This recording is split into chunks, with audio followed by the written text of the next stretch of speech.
Hi everyone! Magandang araw sa inyong lahat. Welcome back dito sa ating channel. Kasama nyo ang inyong one and only Mama Mia para sa panibagong kwento na hatid ko para sa araw na ito. Hello po sa inyo. Maraming salamat sa inyong pagbisita dito sa ating munting channel at maraming salamat sa inyong pagmamahal at patuloy na pagsuporta at hindi pagsiskip ng ads. So, inunahan ko na kayo ha. Anyways, nako, hello po sa lahat. Bago tayo mag-umpisa ay kailangan muna nating bumati. Syempre sa ating mga suki na lagi naman talagang nandyan at nagmamahal sa atin. Maraming salamat. Hay ako kay Nits Pabualan, Christina Season, Lina Ladeza, God bless you too. Brylene Gonzalez, maraming salamat all the way from Hong Kong. Ruby Ramos, hello sa'yo. Ginagawa niya raw tayong background habang siya ay nagtatrabaho, naglilinis at kung ano-ano pa. Hay ako kay Angelita Villafuerte, Gail Easy, ciao. Hi kay Alcora Ukit, kay Reynalyn Santos, maraming salamat. Annalisa Lozano, hello sa'yo, maraming salamat.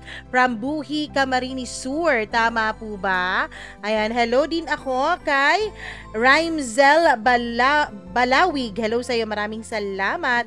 Hi din ako kay Joey Arbo, maraming salamat. Venus Pasqua, kay hindi ko alam kung anong pangalan, basta from South Korea raw siya. Ay, si City Kim. Hi, City Kim, I love you. Thank you very much. Hi din kay Chazzy Chai. Hello rin ako kay Michelle Amia, na solid listener natin. Kay Death Metal M. Joy, maraming salamat. Hello rin kay Jonalyn Cabudol, Merchie Vlog Bocalig, Reynaldo De Vera, of course, kay Ma'am Judith McGovern and to her husband. Thank you very much for always dropping by and for always supporting our channel. Hi din ako kay Kamadtor Talatukan. Maraming salamat sa iyo. Hi din kay Eliza Nazareno. Maraming salamat. Nako, meron po ako munting announcement na atin pong ihahayag for today's video. Sa mga susunod na araw, babalik ta rin na po natin sa huli na po ang ating mga pabati. Wag muna ngayon, okay?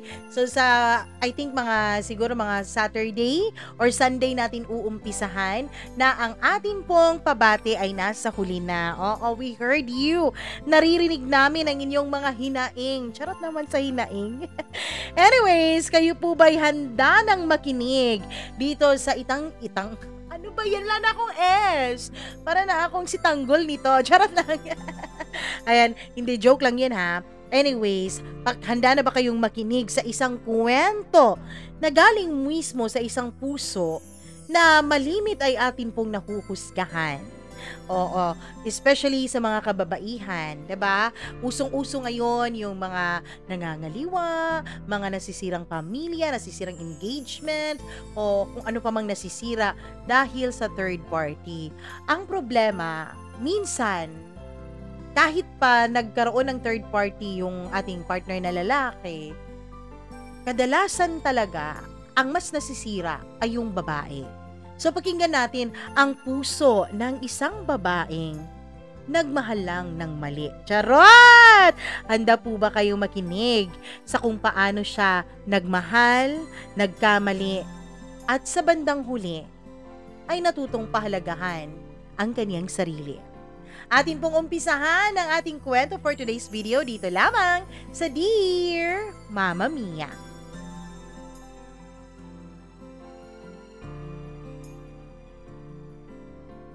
Marami ang nagsasabi na madali namang umiwas sa tukso. Madali namang gumawa ng tama.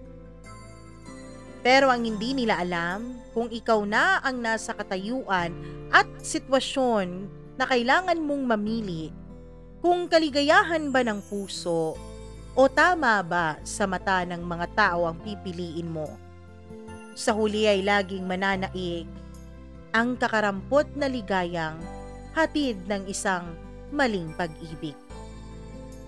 Dear Mama Mia, alam ko pong hindi na bago sa iyong programa ang mga ganitong uri ng kwento. Alam ko po, Mama Mia, at narinig ko po na meron na rin pong marami-raming babaeng katulad ko na nagpadala ng kwento sa inyong program. Pero medyo kakaiba po ang kwentong ibabahagi ko sa inyo. Oo, tungkol pa rin ito sa pangangaliwa. Tungkol pa rin ito sa pagpili ng nagpapasaya sa atin kahit na ito ay mali sa mata ng karamihan. Pero, trust me, magtiwala po kayo. May kakaibang bahagi itong kwento ko. Itago niyo na lamang ako sa pangalang Luna. Isang babaeng hindi naman po ganun ka-successful, pero hindi rin naman po walang silbi sa lipunan. May trabaho po ako. Mama Mia, dati ay meron po akong boyfriend. Kaya lang ang lalaking yon ay naging palamunin ko mula nung nawalan po siya ng kanyang trabaho. Ako po ang gumagastos sa halos lahat sa aming bahay. Bukod kasi sa mag-boyfriend at girlfriend kami ay magka-live-in partner na rin kami. Magtatatlong buwan noon ang aming pagli-live-in nung nawalan siya ng trabaho. Pero imbis na maghanap ng panibagong pagkakakitaan, imbis na maghanap ng panibagong source of income para magtulungan kaming itaguyod ang aming mga pangarap, ay nakontento po siya na manatili sa bahay. Nakontento po siya, Mama Mia, na ako lang ang naghahanap buhay at nagbabanat buto. Nung una ay ayos lang naman yun sa akin. Kasi kayang-kaya naman po sa sahod ko na suportahan ang mga pangangailangan at minsan nga mga gusto naming bilhin dalawa. Kasi, Mama Mia, hindi naman po siya nagiging pabigat noon sa bahay namin. Siya ang nagluluto, siya ang naglalaba, siya ang nag-aasikaso ng buong bahay. Kaya sabi ko noon sa sarili ko, marapat lamang na ako ang bumuhay sa kanya dahil lahat na ng mga gawaing ang tingin ng lipunan ay para sa babae ay siya ang gumagawa. Wala namang problema yon. Minsan nga, Mama Mia, humiling siya sa akin na gusto raw niya na merong service lalo na kapag namamalengke siya. Nahihirapan daw kasi siya, Mama Mia, lalo't maramihan kami kung mamalengke. I mean, siya kung mamili sa palengke. Nakikita ko namang valid naman ang rason niya na yun. Kaya naman dahil meron naman akong konting savings at kaya naman sa trabaho ko pati na rin sa mga commissions ko, ang hinihiling niya sa akin ay kumuha po ako ng isang scooter type na motor. Masayang-masaya siya noon, Mama Mia, nung sinorpresa ko siya ng isang motor 1 linggo bago ang birthday niya. Dapat ay sa birthday pa niya yon ko ibibigay ang motor. Kaya lang dahil medyo na-excite ako kasi nga magbibigay ako ng motor sa taong mahal ko, ay in-advance ko na. Laking tuwa niya nung nakita niya yung motor, pati na rin yung helmet na binili ko para sa kanya. Mamahalin din ang helmet na yun kasi nakikita kong yun ang pinapanood niya sa kanyang cellphone. Tinitignan niya yun sa mga online shopping app, Mama Mia. At mas lalo siyang nagpursige nung una sa mga gawaing bahay. Hinahatid sundudan niya ako sa trabaho kaya masasabi ko nung una na ayos naman ang desisyon kong bilhan at regaluhan siya ng motor. Kaya lang, Mama Mia, wala pang 2 buwan mula nung nabili ko ang motor na yon, ay napapansin ko na lagi na lang siyang wala sa bahay. Nung una ay umaalis lamang siya kapag nakaalis na ako. Nagpapaalam naman siya. Ang sabi niya, sasama lang daw siya sa kaniyang mga kaibigan na nakilala niya lang din online at kagrupo niya sa motor na yon. Masaya naman ako dahil meron siyang pinagkakaabalahang iba bukod sa bahay namin. Wala na rin sa utak ko noon na maghanap siya o paghanapin pa siya ng kanyang sariling trabaho. Kaya lang habang tumatagal ay mas lalo pong dumadami ang oras niya para sa mga kaibigan niya kesa sa akin.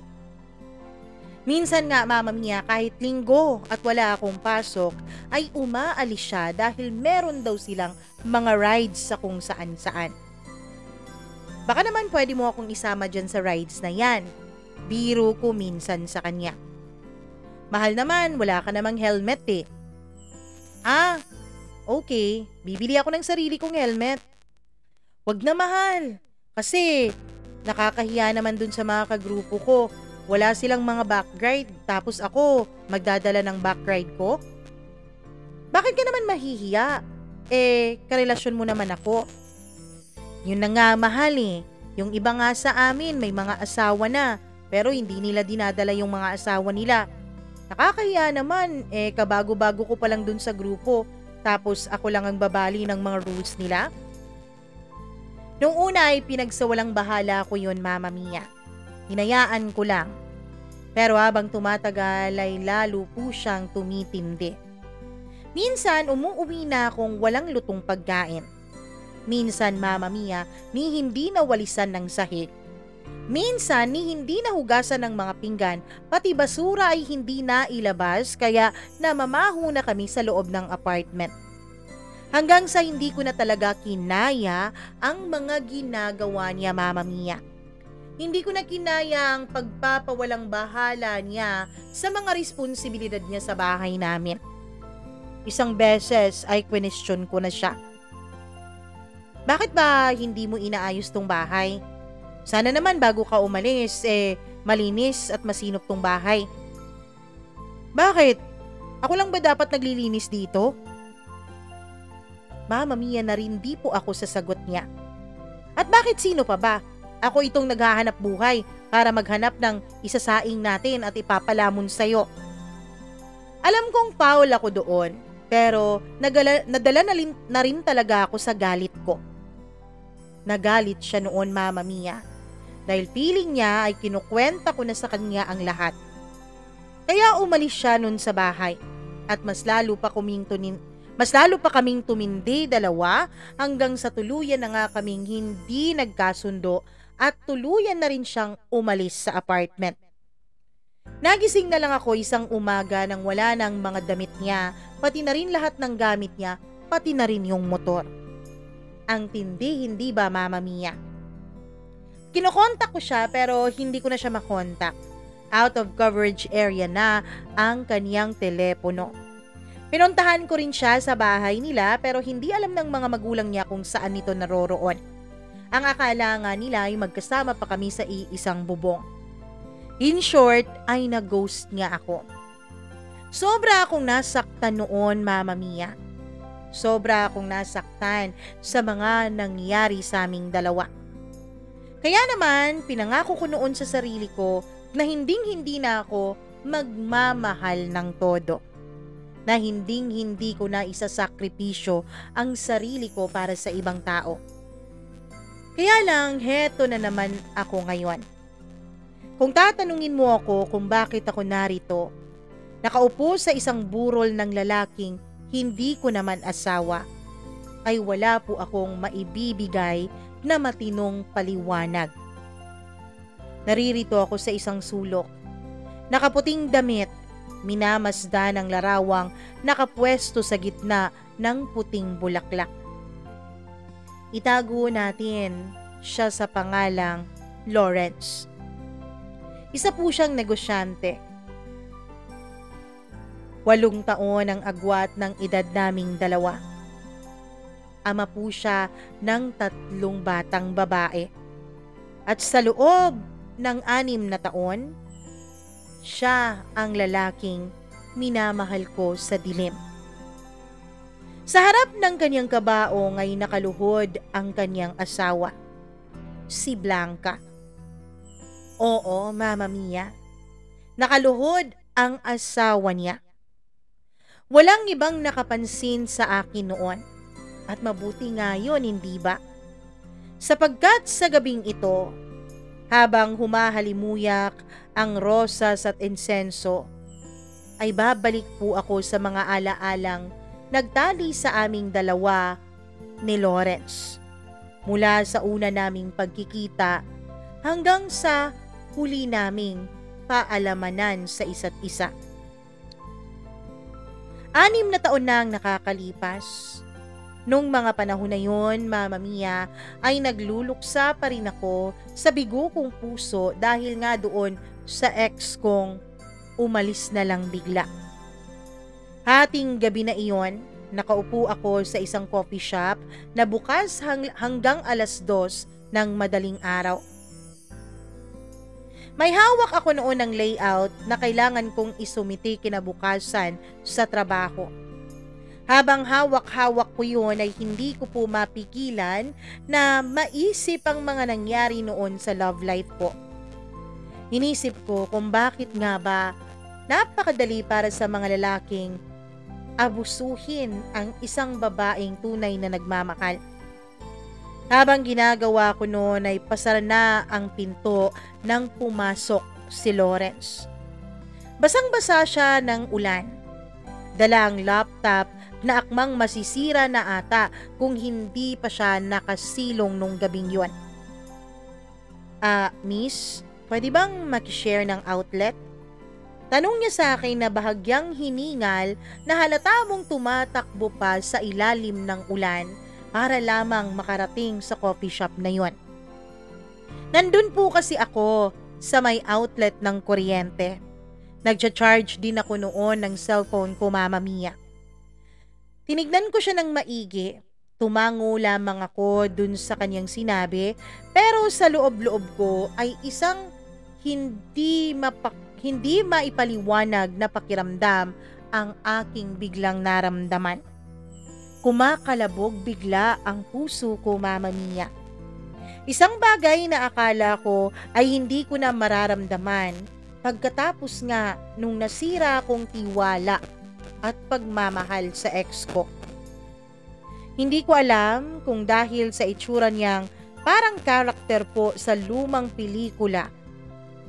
Maputing polo, nakarolyo ang kanyang mga manggas, may mahihinang ngiti ang kanyang mga labi, o dahil ba sa paraan ng kanyang pagtitig na para bang pamilyar ako sa kanya?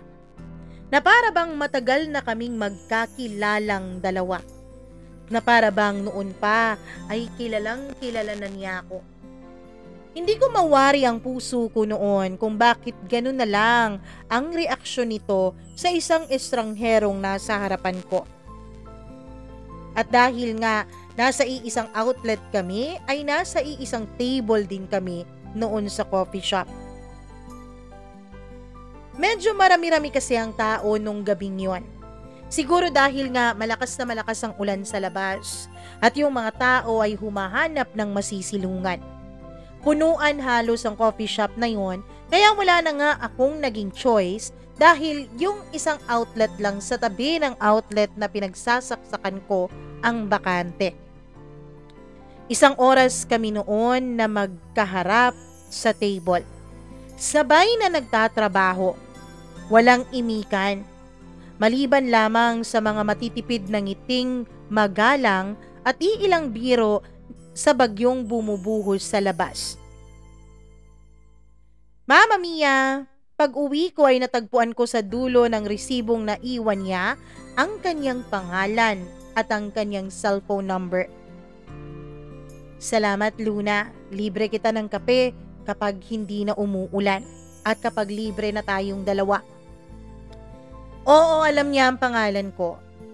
Hindi dahil nagkakilala kaming dalawa, kundi siguro dahil sa iniinom ko noon na nakalagay ang pangalan ko.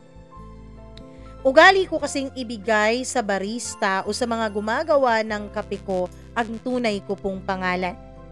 Kaya niya siguro nakita doon at nagbabakasakali siyang tunay kong ang pangalan ng Luna. Hindi ko alam, Mama Mia. Hindi ko alam kung bakit ko minessage ang numerong yon.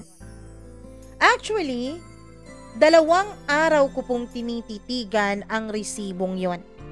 2 araw ko pong tinititigan ang numero niya. Kahit na memorize ko na yon, ay titig na titig pa rin ako doon. May kung ano sa loob ko na nagsasabing, sige na, e-message mo na. Mag-send ka na kahit ng konting hi. Hanggang sa Mama Mia, isang matipid na hi ang sinend ko sa kanya isang gabing nalulungkot na naman ako. Hello, sino to? Reply niya. Hindi ko alam kung sasagutin ko ba siya. Ilang minuto din akong nag-antay hanggang sa makareceive ulit ako ng reply. Luna, ikaw ba to? Ikaw lang kasing binigyan ko ng cellphone number ko nitong mga huling araw eh. Nung nasabi niya ang pangalan ko ay walang pag-aalinlangan akong nag-reply ng, yes, ako ito. Ilang beses ko nang inantay ang text message mo pero hindi ka naman nagmensahe sa akin. Inisip ko na lang na iniwan mo yung resibo o di kaya'y iba ang nakakita noon o di kaya'y hindi ka lang talaga interesado. Grabe ka naman sa hindi interesado. Hindi naman sa ganun.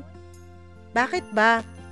Hindi ka nga nagmensahe sa akin agad nung gabing nagkakilala tayo. Mama Mia, hindi ko na yun sinagot. Sinabi ko na lang ang pagpapasalamat dahil nung gabing yun ay naramdaman kong hindi ako mag-isa. Bakit? Mag-isa ka ba sa buhay? Hindi naman. I mean, nung gabing yun, wala kasi akong kasama. Kasi yung mga kasamahan ko sa trabaho na una nang umuwi eh. Ganun ba? Hanggang sa isang friend request ang nakita kong sinend niya sa isang social media app. Agad ko naman po yung inaccept. At mula doon, Mama Mia, ay naging parang mag-textmate na regular na kaming dalawa. Nakarating ka ba ng ligtas sa bahay mo? Tanong niya sa akin nung minsang malakas na malakas ulit ang ulan. Sakto naman noon na nung na-receive ko ang kanyang text ay nasa bahay na ako. Oo, nasa bahay na ako. Malakas ba ang kidlat dyan? Dito kasi gumuguhit pa rin ang kidlat eh, sabi niya. Yun ang lagi naming tampulan ng aming mga mensahe sa isa't isa nung mga unang buwan ng aming pagkakakilala. Kasi Mama Mia, tag-ulan din nung mga panahon na yon. Laging bumabaha at bumabagyo sa Maynila. Laging may kidlat, laging may malakas na kulog. Kaya naman meron po kaming laging topic dalawa. Hanggang sa gabi-gabi na lang kaming magka-chat at magka-text. Hanggang sa minsan nga kahit inuumaga na kami sa pag-uusap ay ayos lang sa aming dalawa. Hanggang sa isang araw, nagtanong na lang ako bigla out of the blue. May girlfriend ka na ba, Lawrence? Tanong ko sa kanya. Matagal ang kanyang typing. Matagal na para bang may tinatype siya tapos dinidelete. Ang akala ko nga, Mama Mia, ay mahaba-habang message ang matatanggap ko sa kanya bago lumitaw ang mensahe sa harap ng screen ko. May asawa na ako at may 3 anak na. Pero ayokong pagsimulan natin to sa kasinungalingan. Kung gusto mong huminto na agad, Luna, maiintindihan ko, sabi niya. Humigpit ang hawak ko sa cellphone ko. May asawa na siya. Paulit-ulit na sabi noon ng utak ko. Dapat, Mama Mia, dun pa lang ay tinigil ko na. Dapat dun pa lang ay umatras na ako. Pero ewan ko ba, imbis na umatras ay sinalubong ko pa. Imbis na tumigil ay dumedere-derecho pa ako. Hindi naman po ako ganitong klase ng babae. Sadyang malakas lang siguro talaga ang dating ni Lawrence sa akin. Hanggang sa isang salita ang naisulat ko sa chat at naisend ko sa kanya. Kape? Tanong ko. Alam kong doon pa lang sumalubong na ako sa temptation at kasalanan. Pero hindi ko po mapigil ang puso kong humihiyaw ng isang pag-asang pwede akong ulit lumigaya. ng isang pag-asang nakita ko na ang taong nararapat sa akin. Nakita ko na ang taong aking pakamamahalin. Kahit na ang alam ko, Mama Mia, kahit na ang alam ko ay hindi pwede, dahil hindi maaari, pero sumugal ako. Una naming pagkikita bilang kami, bilang nagkakaintindihan, bilang alam ng lahat sa pagitan naming dalawa at wala ng lihiman, ay sa isang lumang sinehan sa Cubao. Mama Mia, nandoon sa sinehan na yon ay ang iilan sa mga manonood, iilang mga tao. Halos lahat ng nandoon ay magkaka-partner-partner.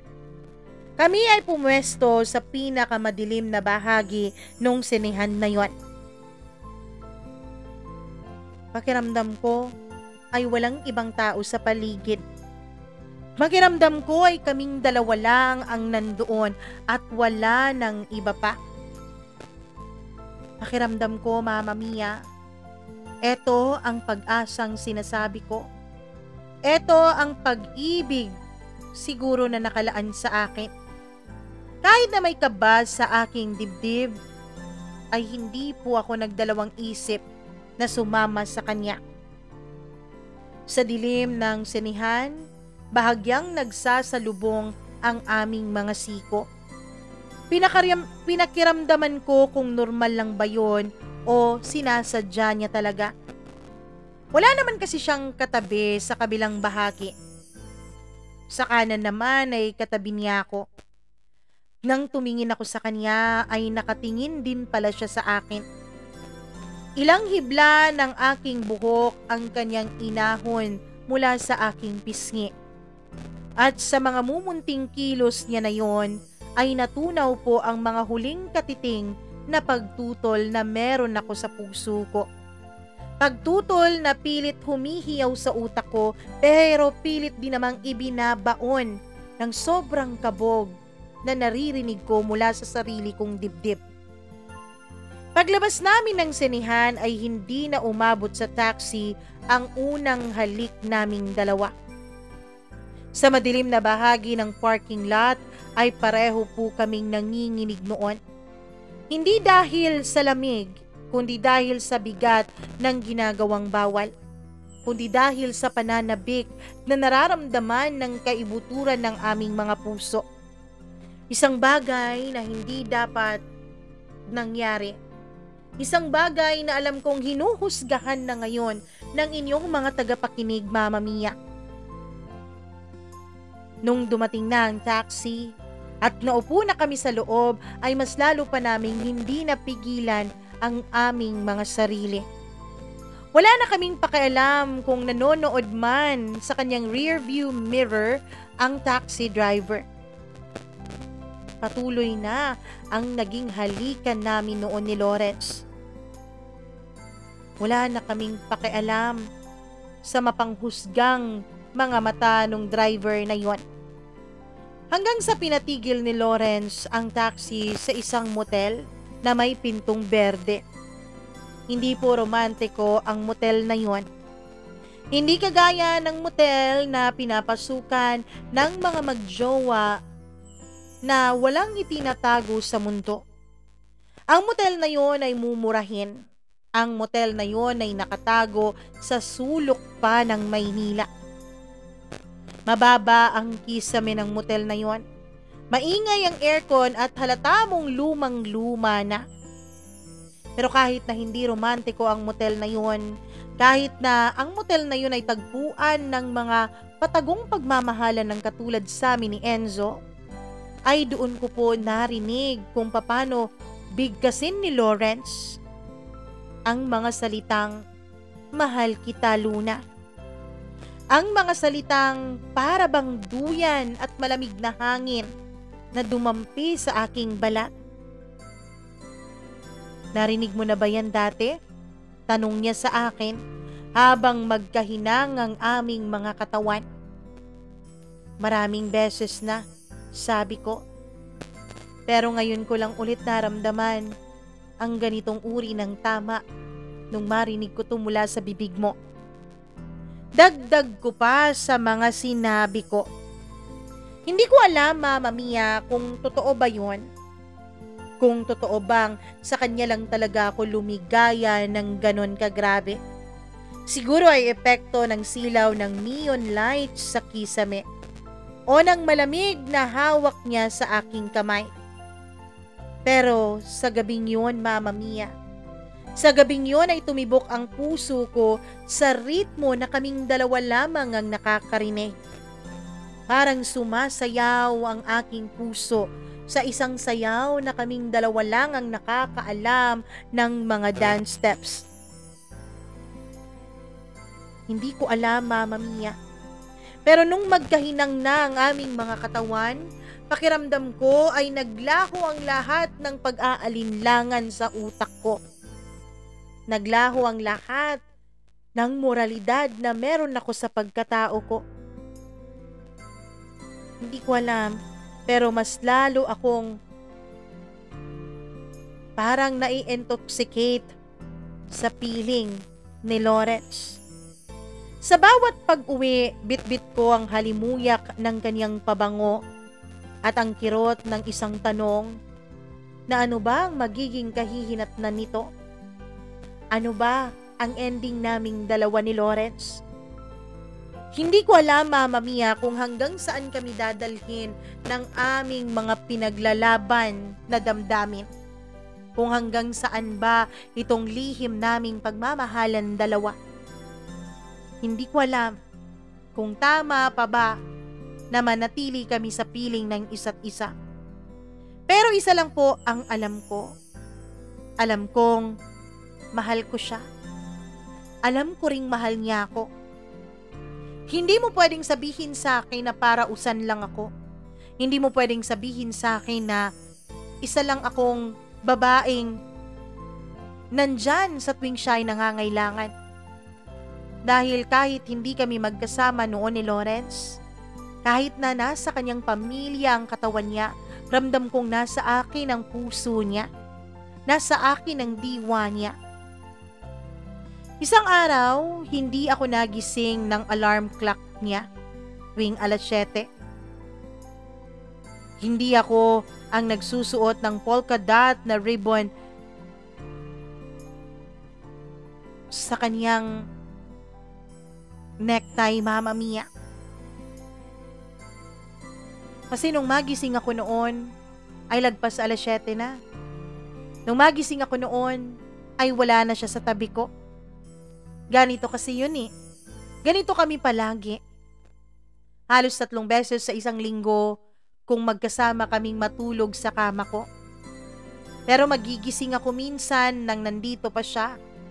Pero minsan naman nang wala na siya sa tabi ko.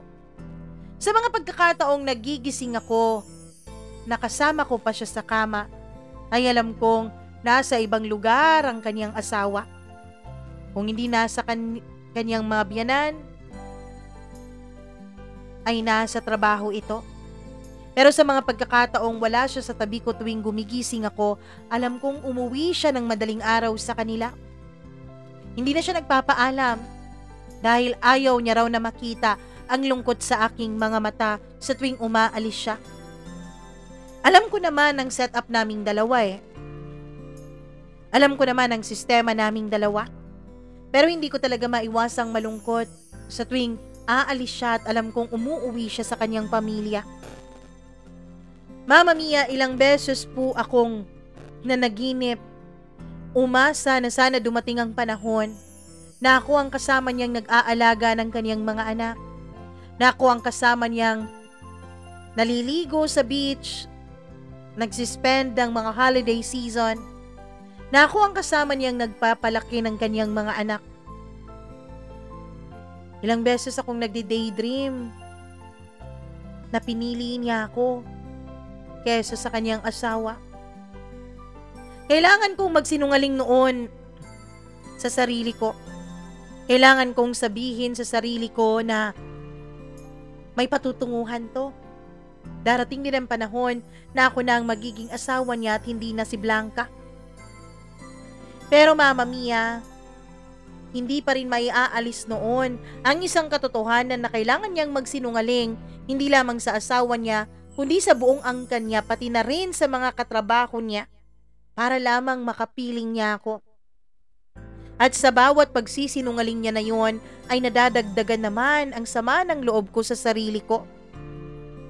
Isang umaga, nagising akong nasa tabi niya. Habang hinahalikan niya ako sa noo bago siya umalis, ay napabulong ako. Ayokong tawaging parausan lamang. Ngumiti siya, Mama Mia. Hinaplos niya ang pisngi ko. Love, Luna, alam mo namang hindi ka parausan lang. Ikaw ang lakas ko. Mama Mia, sa tuwing sinasabi niya yon, ay nabubuhay po ang dugo ko. Sa tuwing sinasabi niyang ako ang lakas niya, ako ang pinagkukunan niya ng inspirasyon sa bawat araw, ay hindi ko po maiwasang kiligin. Pero alam ko rin Mama Mia, ang lakas ay sinusugid. Pero ang pahinga at parausan ay laging iniiwan.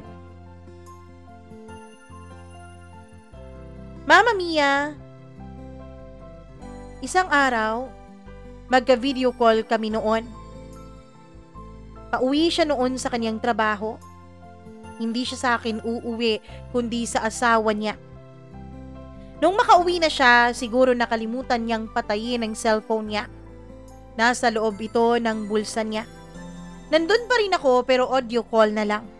Tinanggal ko na ang video para kung sakali mang mahuli ito ng asawa niyang si Blanca ay hindi ito maghinala. Pero rinig na rinig ko, Mama Mia. Rinig na rinig ko ang tanong ni Blanca sa kanya. May bago ka bang pabango? Tanong ni Blanca sa isang tono na para bang may pagdududa.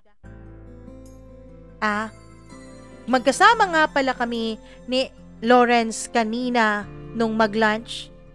Sumaglit pa kami na magkita sa isang motel. Dumikit siguro ang pabango ko sa kanyang uniforme. Regalo yan ni boss. Sagot naman ni Lawrence.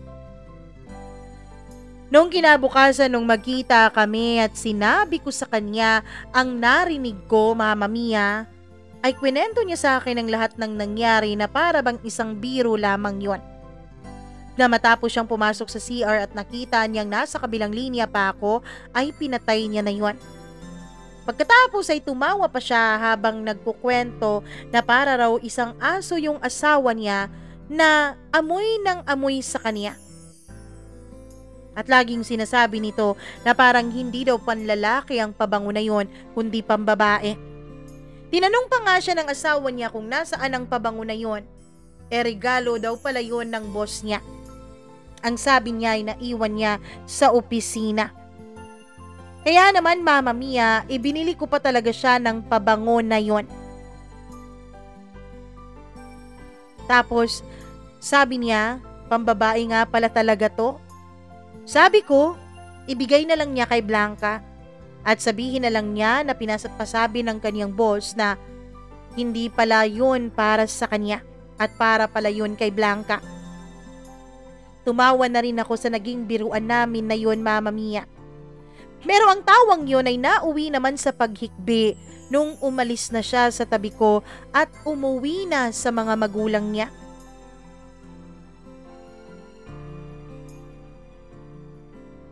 Habang humihikbi ako noon, Mama Mia, ay kumuha ako ng papel at panulat.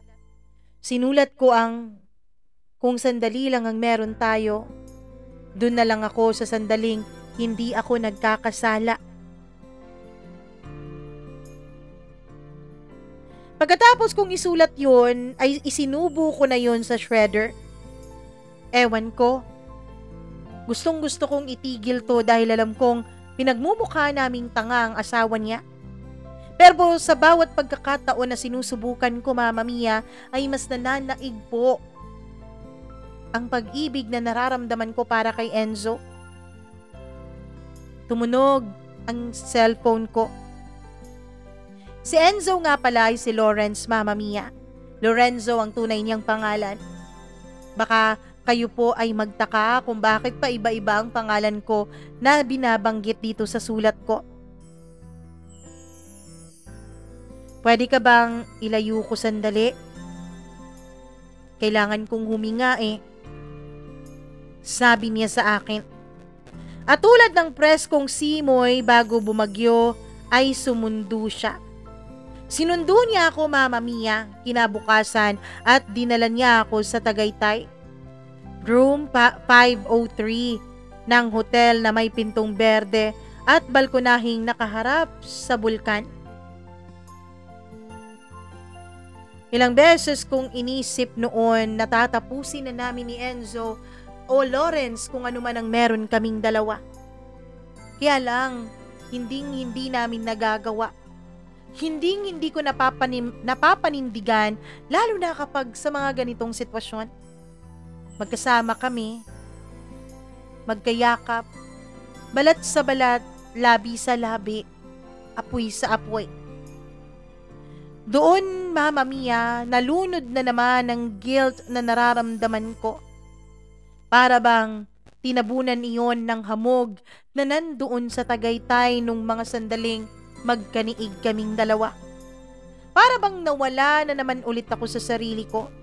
Nawala na naman ang guilt na ninaramdam ko noon sa aking dibdib.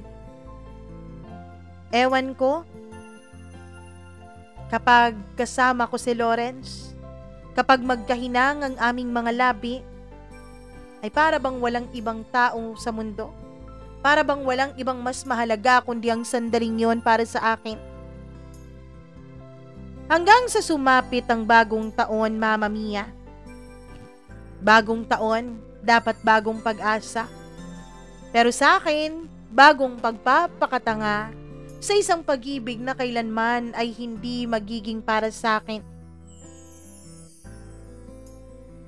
Mama Mia, dun siya sa bahay nila hanggang alas 12. Sa akin naman siya ng 1:00 ng madaling araw. Ang sabi niya noon sa kanyang asawa ay meron siyang business conference. Meron naman talagang business conference. Sinama nga niya ako eh. Nasa iisang hotel kami noon. Magka-FaceTime sila noon ng asawa niya, si Blanca at ang mga anak nila. Sabay-sabay pang bumati ang mga ito sa kanya ng Happy New Year, Daddy. Nakakunot ang noo-noon ni Lawrence. Sapagkat ako ang nandoon sa kwarto. Ako ang kahati niya sa tahimik na silid habang dumadaluyong ang putukan sa labas. Oo, Mama Mia. Nangako siya noon kay Blanca na pagkatapos ng conference na yon, ay uuwi siya, babalik siya sa kanila. Doon naman siya nag-alas 12 ng madaling araw sa kanila eh. Kaya lang, saktong alas 12, Gis ng madaling araw ay umalis siya. Ang sabi kasi niya ay kailangan niyang umalis agad dahil maagang magsisimula ang business conference na yon. Hindi ko alam, Mama Mia, kung talaga bang hindi nagdududa si Blanca o talaga bang ganun lang kalaki ang tiwala niya sa kanyang asawa. Oo, totoong may business conference sila. Pero January 2 pa po yun mag-uumpisa. Sabi niya sa akin, nagtanong din naman daw si Blanca. Pero sabi niya, marami pa silang aasikasuhin dahil malaking kliyente ang pwedeng mawala sa kanila kapag hindi sila nakapag-present ng maayos sa conference na yon. Kaya naman, pumayag si Blanca. Hindi ko alam kung alam na ng asawa niyang tungkol sa akin. Pagkaputol ng tawag na yon ay nilapitan niya ako at niyakap ng mahigpit. Mahal, isa pang pagkakataon. Isang pagkakataon pa. Pagkatapos ng malaking business deal na to, aayusin ko na ang lahat. Pangako, Luna. Pangako ko sa'yo yan. Hinila ko siya para mag-toast sa mumurahing sparkling wine na meron kami. Pero sa dulo ng gabi ay tanging mga pangakong marupok ang pumailan lang kasabay ng mga basyo ng firecrackers sa daan. Oo, Mama Mia, nangako sa akin noon si Lawrence. Sabi niya, hindi raw niya ako ipagpapalit kahit kanino. Sabi niya, ako raw talaga ang gusto niyang makasama habang buhay at hindi si Blanca.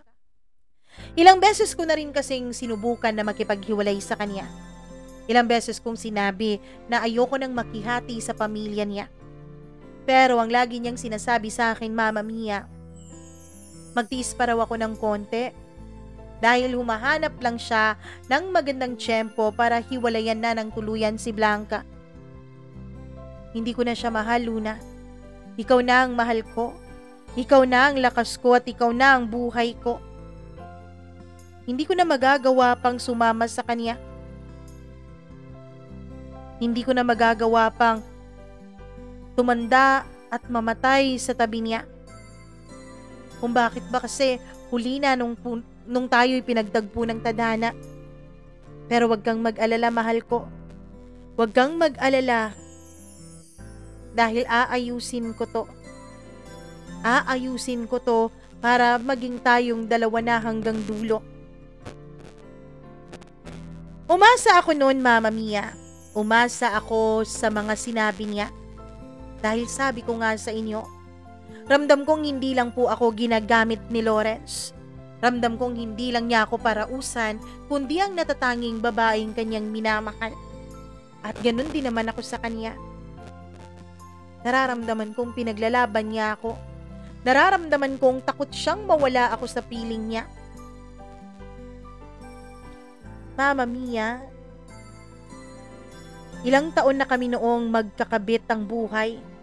Ilang taon na kaming nakasabit sa lubid ng lihim ng aming relasyon.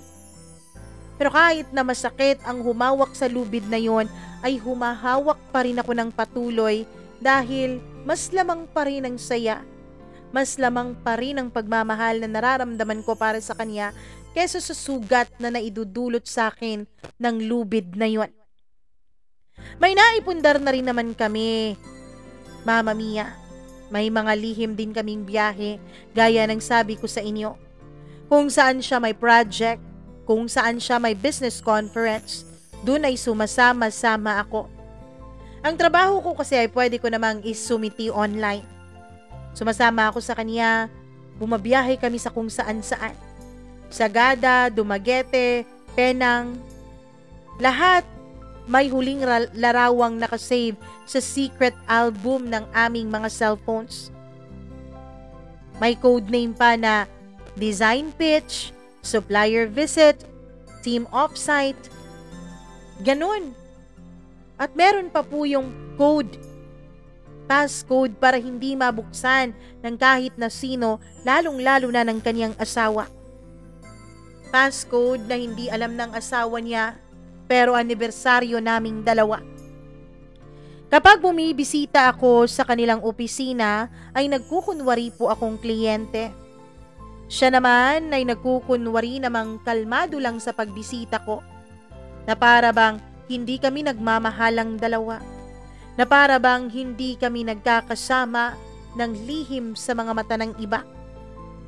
Para sa amin kasi sapat na ang isang sulyap para magliyab ang mundong hindi naman alam ng iba na nag-e-exist pala.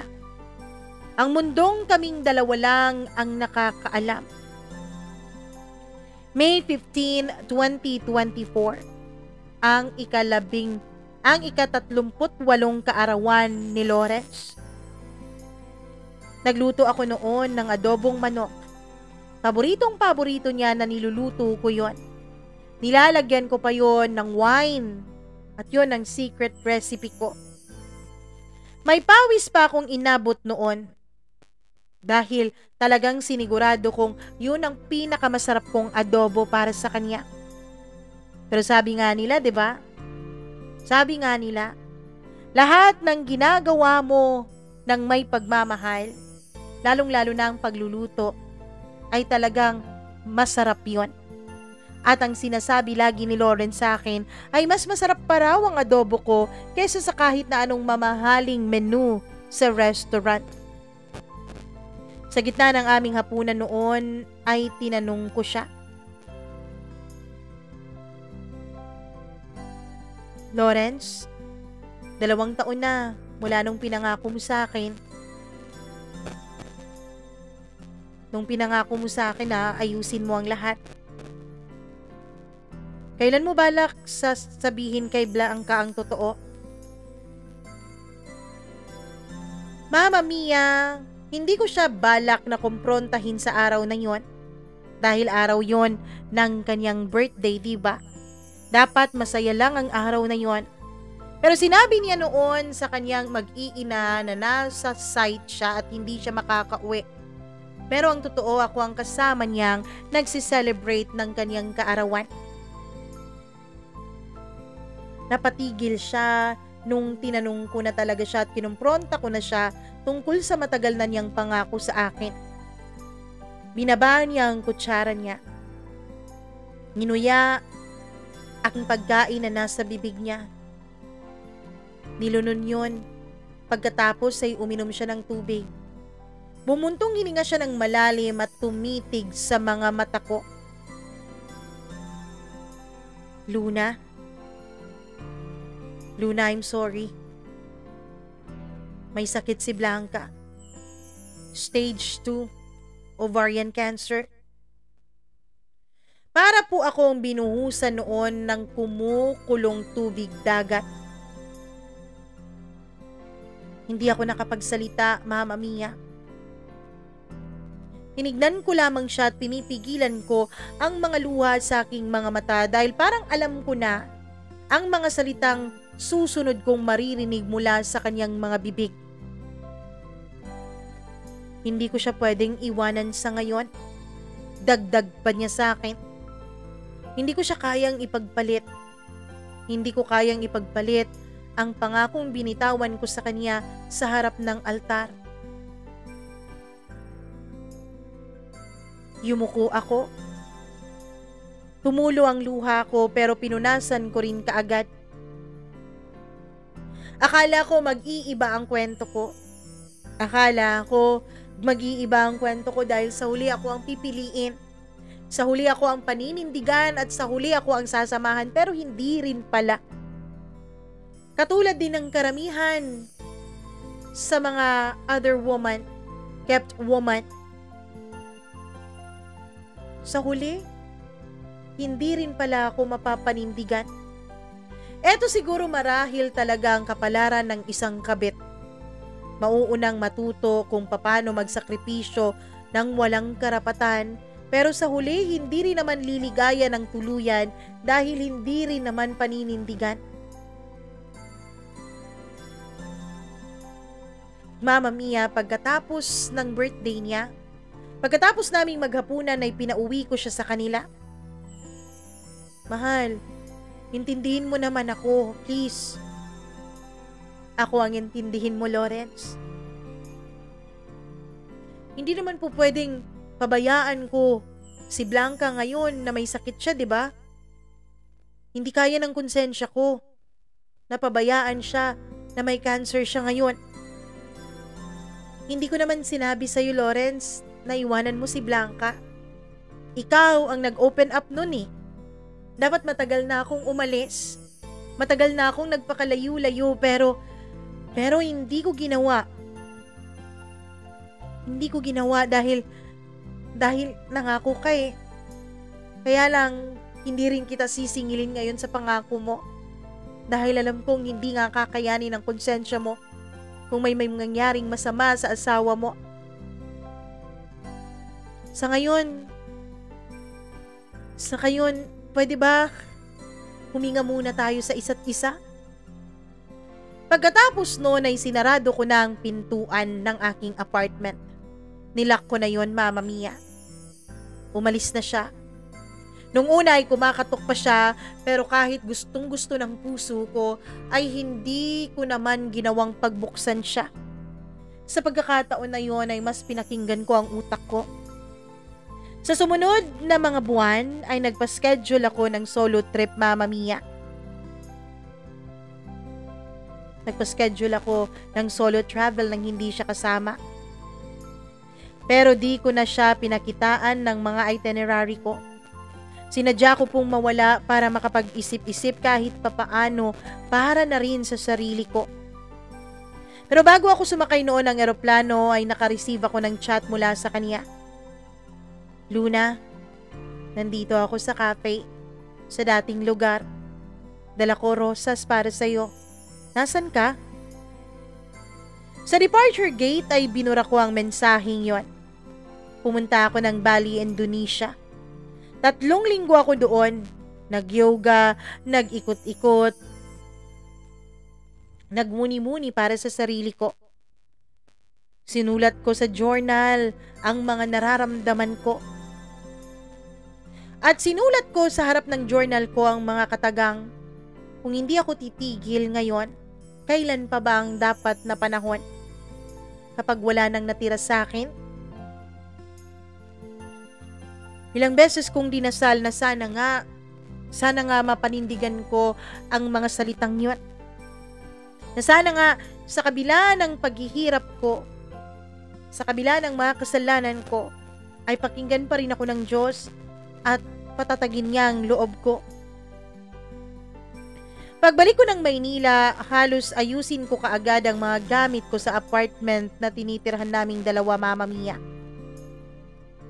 Alam ko kasing pupunta siya doon. Ang apartment kasi na yun ay siya na po ang nagre-renta. Iniwanan ko ang susi sa ilalim ng paso ng rubber plant. At sa huling pagkakataon, Mama Mia, nagpadala ako ng voice note sa lalaking kay tagal kong inibig, sa lalaking kay tagal ko pong iniisip na magiging akin sa huli. Lawrence, salamat sa 6 na taong ligaya at sa 6 ulit na sakit ng higit pa. Patawarin mo ko. Patawarin mo ko kung nagkakasala ka ng kasama ko. Patawarin mo kung minahal kita ng sobra. Pero magpapahinga na ako, Lawrence. Dahil ang alam ko, hindi pala talaga ako ang tahanan mo. Naging tag-ulan lang ako. Naging parang coffee shop mo lang pala ako. Naging isang lugar kung kailan ka magpapasilong sa tuwing inuulan ka ng mga problema at pagsubok. Paalam. Mama Mia, inisip ko noon, hindi ko na talaga dapat pa pinatulan si Lawrence. Kaya lang, tulad ng karamihan sa mga nangyayari sa buhay, nangyari ng mga nangyari. Pinipilit ko po noong subukang mamuhay ng normal. Pinipilit ko noong subukan na maging matatag ulit kahit mag-isa lang ako. Pinipilit kong kumbinsin ang sarili ko na hindi ko kailangan ng lalaki. Hindi ko kailangan ng isang tao para lang maging matatag ako. Kayang-kaya ko to sa sarili ko. Mama Mia, buwan lang ang binilang matapos ko siyang tuluyang tinalikuran nung isang masakit na balita ang nakarating sa akin. Isang masakit na balita. Si Lawrence, ang lalaking mahal ko, binawian siya ng buhay sa isang car accident. Hindi na po siya nakarating ng buhay sa ospital. Dead on arrival siya, Mama Mia. At eto nga, ang nasa umpisa ng kwentong ito, Mama Mia. Nasa burol ako kung saan ako nakaupo na para bang isang multo sa sarili kong kasaysayan.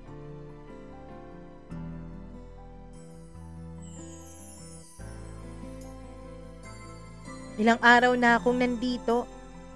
Ilang araw ko nang pinagmamasdan sa isang sulok ang kabaong kung saan nandun si Lawrence. Lumapit si Blanca sa akin. Lumapit siya sa akin nung matapos na naming ilibing si Lawrence. Hindi niya ako kilala bilang kabit ni Lawrence, kundi kilala niya ako bilang isa sa mga kliyente ng asawa niya. Bilang isa sa mga naging kaibigan niyang kliyente. Salamat sa pagpunta mo hanggang dito sa burol ni Lawrence, Luna. Sabi pa niya sa akin na namumugto ang kanyang mga mata. Alam mo, ang dami mo raw mga naitulong na projects kay Lawrence. Lagi ka nga niyang nababanggit sa akin eh. Mama Mia, yun marahil ang pinakamatalim na kutsilyong tumarak sa dibdib ko. Ng asawa niya. Ang asawa niyang nagpapasalamat sa babaeng lihim niya. Hindi ko alam, pero mas lalo po akong parang sinaksak ng paulit-ulit ng konsensya ko. Mang-uwi ko ng bahay ay binuhos ko sa hangin ang huling salita ko ng pag-ibig para kay Lawrence.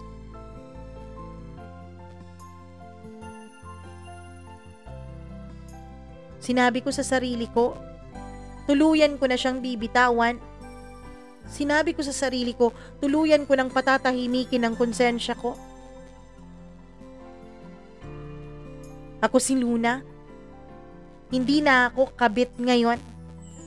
Hindi na rin ako waiting shed o coffee shop ng mga taong namamahinga dahil sa lakas ng ulan sa labas. Ngayon tuwing umuulan at may kumikislap na neon sign ng isang lumang motel ay napapangiti na lang ako ng payapa. Hindi dahil sa alaala ng bawal na halik, kundi dahil sa aral na iniwanan niya. Ang pag-ibig ay hindi sukatan sa pagtibok ng puso, kundi ang tunay na pag-ibig ay isang liwanag na kayang magbigay ng direksyon sa sarili mo at sa ibang tao. Isang liwanag na magpapakita ng lahat ng mga nakakubling sugat. Ang pag-ibig hindi dapat inililihim. Ang pag-ibig dahil ito ay liwanag, dapat pinapakita ito sa iba. Kaya sa ngayon, Mama Mia, payapa na po ako sa katotohanang kailanman ay hindi pag-ibig ang namagitan sa aming dalawa ni Lawrence. Isa lang yung pagpapahinga mula sa mga sakit na napagdaanan namin sa kanya-kanya naming mga buhay. At sana po may natutunan ang inyong mga tagapakinig ngayon, Mama Mia. Sana po may natutunan sila dito sa naging kwento ng buhay ko. Na kapag wala ka nang itinatago, dun ka pa magiging tunay na malaya at maligaya. Hanggang dito na lamang, Mama Mia, at maraming salamat po sa pagbibigay mo ng oras para nitong kwento ko. Lubos na umaasa at nagmamahal, Luna.